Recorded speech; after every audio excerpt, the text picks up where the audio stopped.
Hello and welcome to another edition of Currently in Quincy. I'm Joe Catalano. Today, folks from Dove, Domestic Violence Ended here in Quincy, will be joining us. We'll chat about their upcoming Harvesting Hope fundraiser and more. First, though, we take a look at the weather and the news for you. Currently in Quincy, it's partly cloudy, 63 degrees right now. We'll have a mix of clouds and sun throughout the day today with highs in the lower 70s this afternoon.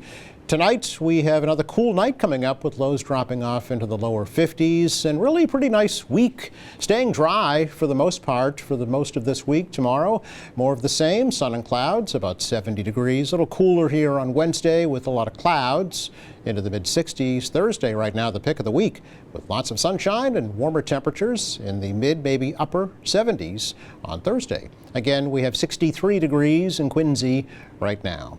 Checking out the news for you today, the Quincy City Council gets back to work tonight after their summer break. The Finance Committee will be meeting at 6:35 at City Hall, and they will continue discussing a request from the mayor to sell a piece of city-owned property in Quincy Center to a developer. Now, the city took the parcel at 1620 Hancock Street by eminent domain back in 2022 and demolished a burned-out building that had sat vacant and boarded up for about 20 years. The city paid the owners $2.2 million, now wants to sell that land to a developer for $1.9 million. The Boston-based developer has proposed a 7-story, 150-unit apartment complex at that site. Now, the development would also include the adjacent property that was home to Coleman Sporting Goods, Blockbuster Video, and most recently, the Good Health Store.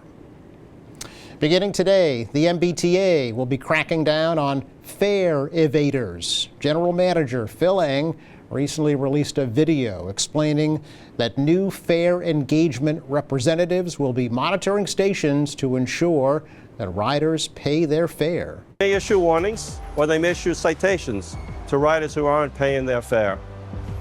But if you're concerned about cost, please know we offer reduced fares for older adults, for people with disabilities, for students, and low-income riders. Children under 11 and people who are blind ride for free. And through our Semester Pass program, we also partner with colleges and universities to offer discounted passes to students. And you might already qualify. Visit mbta.com/fares to learn more and find the right option for you. Because here's the bottom line. The MBTA isn't just a transit system, it's part of the community. And like any community, we all play a part in the success of it.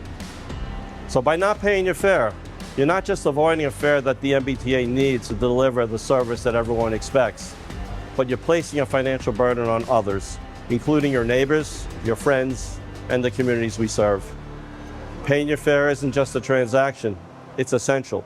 It's how we invest in each other, in our neighborhoods, and in a stronger public transit system that benefits everyone.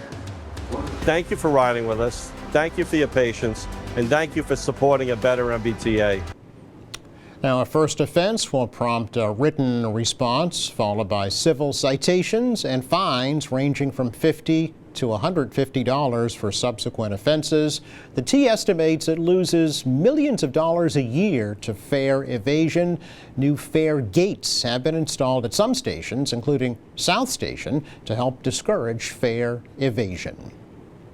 Preparations underway now to move a historic house built of Quincy granite to the Quincy Quarry and Granite Workers Museum.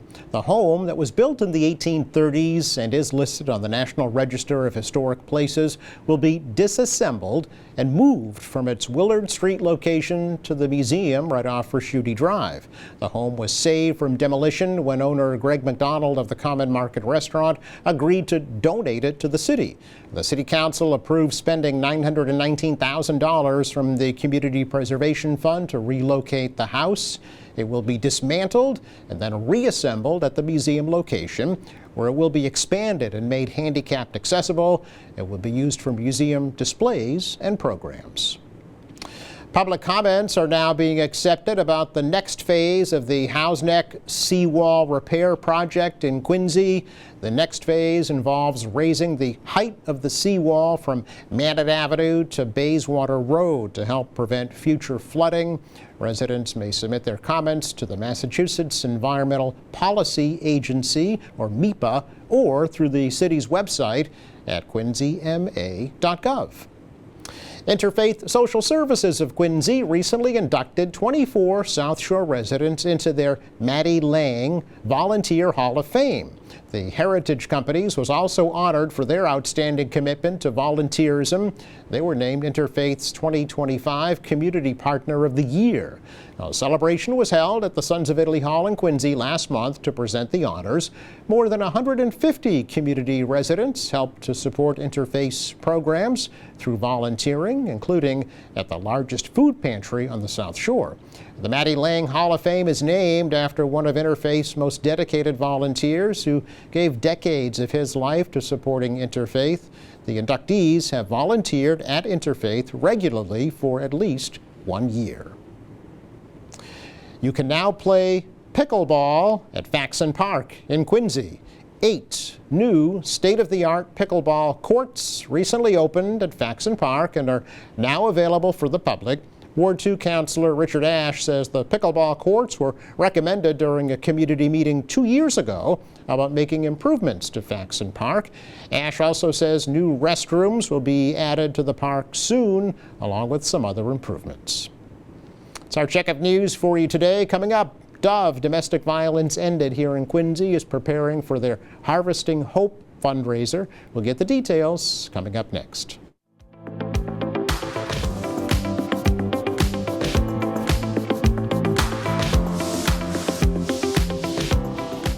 Welcome back. It's hard to believe we're starting to talk about events coming up in October, but we are. The Harvesting Hope fundraiser to benefit Dove Domestic Violence Ended here in Quincy is scheduled for October 24th at 6 p.m. at the Marriott Hotel here in Quincy. So Executive Director Mick Hirsch and Cassie McGlynn are both here from Dove to tell us more about it. Welcome back. Thanks. Yeah, great to be here again. Great to have you back here at QATV, and welcome to currently in Quincy for the first time, but hopefully not the last time. You're both relatively new to Dove, right? Came on at about the same time? Yeah, the last time we were here back in the spring, I think it must have been March, probably. Early April. We were brand new, brand new. Yes. I started working as executive director in February, so I was, brand new, still learning everything. Now I at least have about 6 months under my belt and feel like there's a firmer foundation. So for folks, Mick, who aren't familiar with Dove or its mission, tell us, in a nutshell, basically, what Dove is and what it does. Sure. So Dove tries to address the problem of domestic violence, and we do that through both prevention and recovery.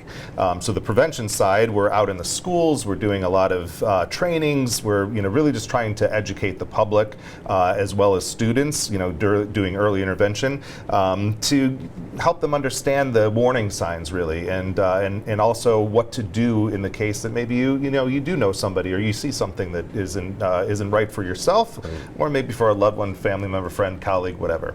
The recovery side, for those individuals who are survivors, we provide things like counseling. We have a lot of other services, from legal services to helping people with housing, which is a major problem that a lot of individuals with domestic violence histories face. Is, they lose their housing when they have to flee their home. Absolutely. Now, although you are relatively new, Dove is not. It's been around for a very long time. That's absolutely correct. Yeah, very good point. So for over 46 years. So it's it definitely has good roots in the community, and it's been well supported by the community. So it's a pretty special place. Absolutely. Cassie, you also came on board recently, right? Yeah. So I had a pretty great journey with Dove. I started as a consultant for this event last year, and they brought me on as the Development and Communications Associate, and then promoted me to the Development Director. Congratulations. So, yes, thank you. I'm pretty proud of myself and the work that Dove does. It's really great and extraordinary organization to work for. How's the experience been for you so far? It's wonderful. I think I had experience in domestic violence agencies before, but there's there's something special about Dove, and I really see it when I go out in the community. Somebody we bump into knows what Dove is. You just talked about the prevention education, and I see students that had, gone through our curriculum at their high school, and it was so memorable for them that they bring it out to their communities. And I did the youth summit so many years ago, so it's wonderful to go out into the community and see how many lives we've touched, not with our direct services only, but with the prevention and the education, where it feels like we're making a difference out there. And that's the ultimate goal, right, is to break the cycle. Absolutely. Because it is cyclical, is it sure. not, domestic violence? Yes, yeah. Behavior patterns are learned. Absolutely. Exactly. So to break that cycle with the next generation, right, and hopefully end it permanently in the future. Obviously, that's a lofty goal for sure. Yeah. But in the meantime, celebrate the successes. Absolutely. Yeah. So a big part of that is raising funds, because you are a nonprofit, 501c3 corporation. Two main events I know that Dove hosts every year. One in the spring used to be Divas Dance, and now it's just Let's Dance, I think. Yes. And in the fall, Harvesting Hope. And as I mentioned, it's coming up October 24th this year at 6 o'clock at the Marriott Hotel. Tell me all about it. Yeah, so this event, it's really honoring and celebrating, like you said, there are people who have been supporting us for so many years, and we have the honor of celebrating this duo. It's a mother and daughter, and we'd really love to highlight the generational transfer of the philanthropic mindset, because as you touched upon, breaking the cycle, it doesn't just stop here.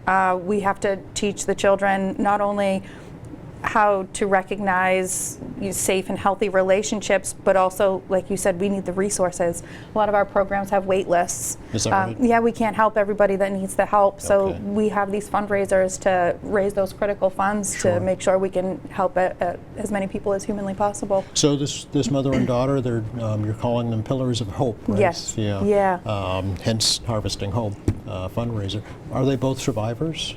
I'm not too sure about okay. their personal history or their lived experience, but just super supportive in not only their generosity and money, but their time. Oh, okay. They show up to all of our events. They're contributors to our auction items, which again it's not just about the money that you give to us, it's the other things that you do, the services that you provide, Right. the sharing with your network, getting people to fill the seats so we can raise again as much money as possible. Yeah.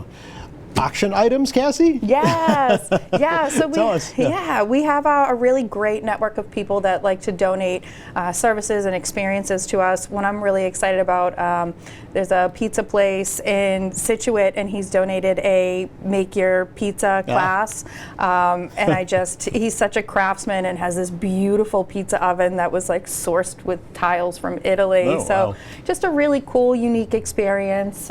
We have an executive chef that has a few restaurants around Quincy who's always super generous in donating a private dinner with tasting for groups of friends. And Feel free to name him if you'd like. yeah, it's Jimmy Lang, Oh, correct? Jimmy, yeah, sure, food, okay. yeah, so the group is just so generous, and we're so lucky to have them in our network. Fantastic. Yeah. So can you kind of run us through that evening, what'll be happening starting at 6 o'clock? Sure. Yeah. So we'll have a cocktail hour okay. reception. We're thinking about getting a jazz trio just to Oh. bring a different life into this Yes. event.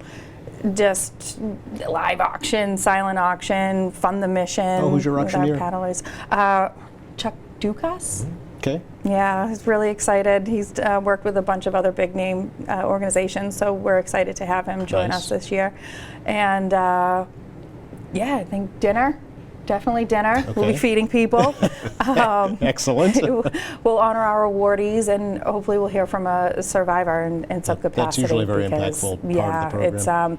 it's really important to connect the dots, and so people can see that the impact that they're making is more than just helping us do our jobs. It It's humanizes it, changing right? lives. Yeah, Yeah. absolutely. And I say it every year when we talk about this, but that person, that survivor that gets up and talks about that experience is extremely brave.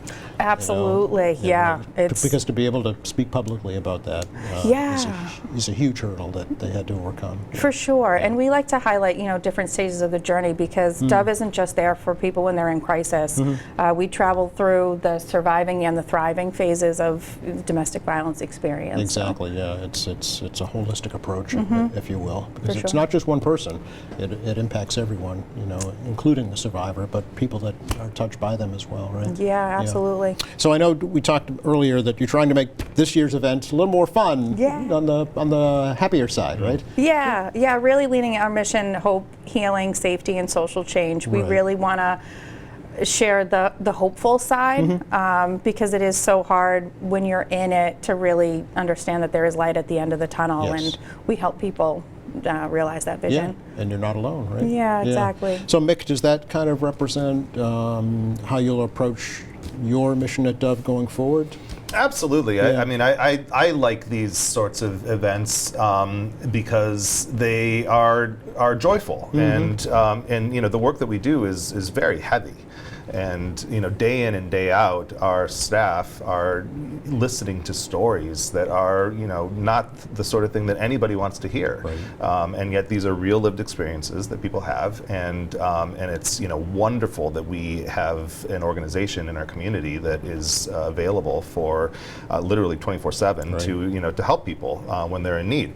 But it's heavy work, and you know, I think rather than just focus on the pain and suffering that people experience, it's really nice to be able to come together and celebrate how we as a community, whether you're donating, whether you're volunteering your time, whether you're giving in-kind donations, you know, we're all coming together to as one Dove, really, Right. to you know, to support this mission, and I think that's great. I also think it's important to you know, remember that October is Domestic Violence Awareness Month. Oh, did not know that. And so the entire month is a time for us to reflect on, you know, what it means that we have so much domestic violence Yes. in our communities, and think about, you know, how can we come together better to address these issues, because it's you know, it's like you said, something that can affect anybody at any time. Right. It does not discriminate. So Dove as an organization has you know, smaller events, workshops, fun things that we're doing throughout the month. We're doing a lot of things just right next door at the library. Oh, really? We've got some book clubs. We've got some films that we're going to show with some conversations afterwards. You know, some family-friendly things. So you know, you can find all that calendar up on our website. Sure. And you know, these are things that are, I think all of them are free, with the exception of Harvesting Hope, where we do ask for a donation for the ticket. Sure. But you know, these are things that are really just meant to bring the community together and Yeah. think about this problem. I think it's important to talk about the folks behind the scenes that you mentioned that are doing this work, right? They're listening to these stories and taking action to help these people. Those are some special folks that are. Oh, I can't even begin to talk about our staff. Yes. I absolutely think that the Dove staff is the best of the best. They are professionals. They are empathic. They are trauma informed. They are survivor centered. They are everything that you want in someone to help. Absolutely. And if you know, if someone is in need, this is the place to go to, because you will meet somebody who will be able to provide you with at minimum that kind of empathy, to listen to you, to Right. validate you, and to kind of point you in the right direction. Absolutely. When someone reaches that point where they finally reach out, which takes a lot, right? It's not one incident that usually prompts Correct. somebody to seek help. Usually, it's the worst of the worst incident that's happened. Yeah, and you're exactly right. Yeah. Statistically, it can be 10 times before, and it can be even more than that. Yes. Yeah. So, and it's there's no right or wrong way. When it's time, and that's why we're open all the time. Right. Yeah, we're putting your hotline up there for folks. Oh, that would be great. Absolutely, Thank you, please. Yeah. Are there opportunities at Dove, Mick?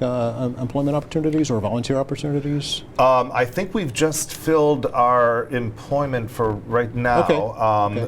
We did have a few things, but we always are looking for volunteers, and there's a number of different ways in which people can Right. volunteer. Yeah. So, people can volunteer at for some of our events. We do a holiday drive where we collect some presents donations, gifts, that sort of thing. So we need, we're always in need of that kind of support. Okay. And does Dove still operate the emergency shelter for victims? Yes. It does. Yep. Okay. Yep. So we do emergency housing, Yes. and then in addition to that, the emergency housing is so important, and Absolutely. it's very very it's an essential need, but unfortunately it's very limited, Yeah. and because we recognize that, Dove created about 2 years ago a program called HEAP.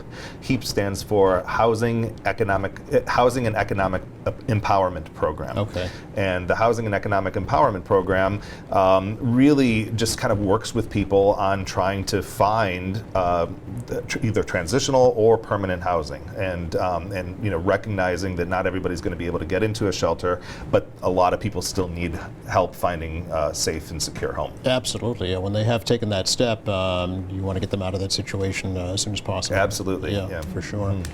So, Harvesting Hope, Cassie, how do folks attend? How do we get more information? How do folks make sponsorships, if those are still available as well? Yeah. Here's your chance. Yes, wonderful.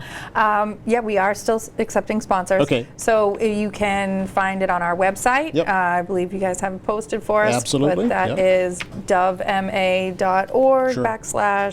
/Harvesting Hope. Okay. You can reach out to me directly or development@dovema.org, and we'll get you the critical information. But yeah, let's buy your tickets online. Contact me for sponsorship. Okay. All right. About how many folks do you expect at the party? I'm hoping for like 200, 250. Super. Yeah. Yeah. And do you have kind of a goal in mind for fundraising? 200,000. Okay. Yeah. Okay. Yeah. And Mick, do those funds go to any particular program at Dove, or just in general? These will be general funds, Okay. and one of the things that I tell people is that the nature of domestic violence and the nature of the work that we do is such that you can't always predict things. Almost never, right? You almost never Yeah. can you predict things, and so there are just times when making a budget for an organization like this is very very difficult, because you just can't predict. There may be a major housing crisis. Right. There may be a string of very very serious cases. So it's really important for an organization like ours to have a reserve of money Yes. that we can put to those places where it's needed the most. And that's really what this is about at Harvesting Hope, is raising the funds so that we have that money available to put in those places when it's needed. And I think it's probably important to talk a little bit about what domestic violence is. I think there's a preconceived notion that it's always physical violence, and that's not always the case, right? No, it's in fact, statistically, according to the National Network on Domestic Violence, it's 99% of all domestic violence survivors have also experienced financial abuse. Okay. 99%. So everyone, basically. So everyone, Yeah. and that's really important to think about, because if you are experiencing not only that physical violence, which is very traumatizing in a psychological kind of way, you're also experiencing this financial crisis, and that means that maybe you don't have a bank account, maybe you don't have a credit card, or a job even, or education. Transportation. You don't have transportation. Yeah. You don't have any credit rental history. Yes. So getting putting down a security deposit can be almost an impossible hurdle. So you're absolutely right. There's that, and then there's all mental abuse. There can be spiritual abuse. There's a lot of different things that complicate things, and that's why we call domestic violence a complex phenomenon, because it's very very complex. And it's not always we see the high-profile cases, unfortunately, in the mainstream media, but there are so many more that don't get talked about or mentioned, that may be happening right in someone's own circle of living. Right? Yeah, and that's a good point, because you don't need to wait for it to get that bad to seek help. Right. You don't need to, if you feel like something's not right, or if you have a friend or loved one, family member, colleague, whatever, and you feel like something's not right, it doesn't have to be that it doesn't have to be you're in grave mortal danger, but it just is not right, and there might be things that we can do to help you in that situation. Right. Does Dove work with the law enforcement community, Mick? Absolutely. It does. Yeah. Okay. We're very fortunate to have very close relationship with really all of our police departments in Norfolk County. We serve Norfolk County. Sure. Very close relationship with the Norfolk County Sheriff's Department as well. Yeah, I know Cassie, the sheriff, is helping with Harvesting Hope this year, right? Yeah, we're lucky enough to have him support us as a sponsor. Absolutely. Yeah. Now, is there a deadline to buy your tickets for Harvesting Hope? I have like a week before the event, but before October 12th would be amazing. Okay, all right, just so you know how many people are coming for dinner. Exactly. I got to get my food orders in. Absolutely. Mick mentioned are there volunteer opportunities for Harvesting Hope right now that you still need to fill? Or Yeah, I'll always take people help soliciting auction items or raffle items. We need help the day of, hands-on getting the event set up. Sure, So okay. anything like that is Okay, great. much appreciated. So again, website, we've been putting up your hotline. I'm assuming you're on social media as well? Yes. You are? Okay. Yep, Dove Inc. is our Instagram handle. Okay, so search for you there. Yeah. All right, and see you on October 24th. Yes, Anything please. else we should add? That would be great. No, Okay. really appreciate you inviting us on, and Yeah. we love meeting people in the community and talking to anyone and everyone, and so we really want to be an open organization for people. Great. Well, thank you both. Really appreciate the opportunity to talk to you. Hopefully, we've helped get the message out for you. Yeah, Great. thanks, Thank Joe. you. You're welcome. Just enough time to take a look at the forecast for you for the rest of the day. Today, kind of what you see is what you get. Mix of sun and clouds, low 70s. Really identical tomorrow with sun and clouds. Again, temperatures in the low 70s. The cool day and the cloudy day is Wednesday, mid-60s. But look at Thursday, sunny and beautiful with highs in the mid-70s. Thanks again to Mick Hirsch and Cassie McGlynn for joining us here from Dove Domestic Violence Ended. Thanks to our crew. Thank you for watching Friday here in the program. Speaking of, Norfolk County Sheriff Pat McDermott will be stopping by to talk about his Recovery Fest program that'll be happening Saturday in Braintree. Hope you can join us for that. Meantime, check our website, qatv.org. All of our latest programs are on there, along with news and information, video on demand, live streaming, and much more. For all of us here at QATV, I'm Joe Catalano. Have a great week.